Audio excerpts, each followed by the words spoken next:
Welcome to aboard a Rush, a 45-foot ocean racing boat. If you'll kindly step this way, you can have a look at what we're going to go down to Hobart on.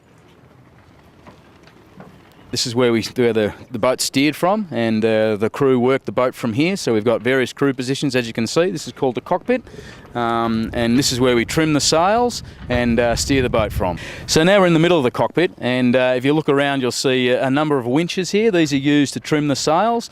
The sails, once they're loaded up with the wind, have quite a lot of load on them, so we need the winches to bring the sails in and out and be able to change the shape of the sail. As we change the shape of the sail, the boat goes faster or slower. The more we trim, the better, the faster the boat goes, and with a bit of luck, the more we get the separation between us and our competition.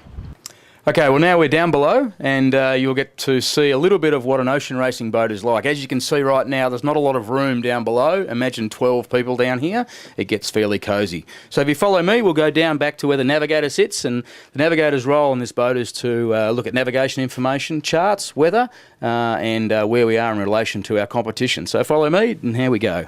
So this is the navigator's position down here. We have access to radios, weather, we have computer. We also have obviously the NextG system, which is loaded on the computer here, as you can see.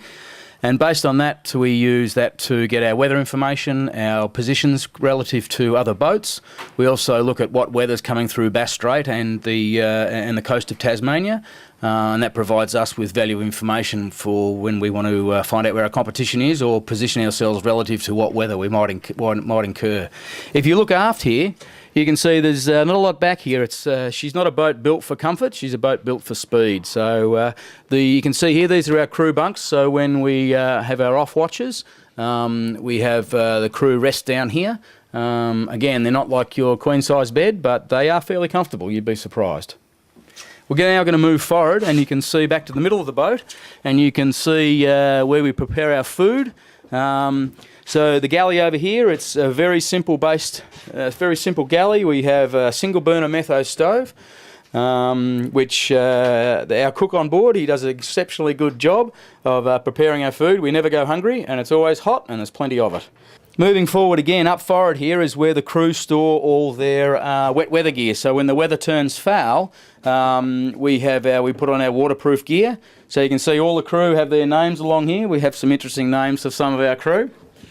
So again, if you're just looking aft, you can see that we have a total of 8 berths, 4 with cushions and 4 of these pipe cots. And the crew climb in there and pull themselves up high up with the block and tackle, so they don't fall out, because the boat does lurch around a fair bit, and once they're in their bunk, they're quite comfortable and they get a fairly good night's sleep, or rest anyway.